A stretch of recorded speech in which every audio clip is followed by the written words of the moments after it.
Hello students, chapter 5 or এটা short question দেয়া আছে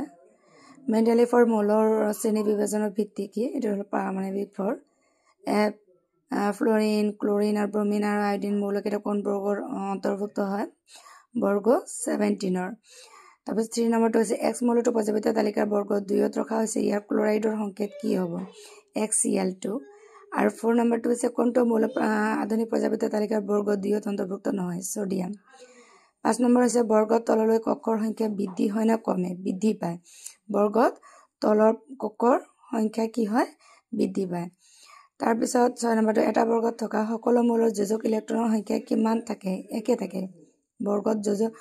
ইলেক্ট্ৰনৰ সংখ্যা মৌলবিলাকৰ যোজক ইলেক্ট্ৰনৰ সংখ্যাবিলাক একে হয় 7 নম্বৰ এটা পৰ্যায়ত বাফলৰ পৰা সফললৈ পাৰমাণবিক ব্যাসাৰ্ধ বৃদ্ধি পায় না কমি যায় আৰু হ্ৰাস পায় এটো হ'ব বৃদ্ধি পায় 8 নম্বৰ হৈছে এটা পৰ্যায়ত বাফলৰ পৰা সফললৈ ধাতৱীয় গুণ বাঢ়ে নে হ্ৰাস পায় এটা পৰ্যায়ত মনত ৰাখিবা বাফলৰ পৰা সফললৈ ধাতৱীয় গুণ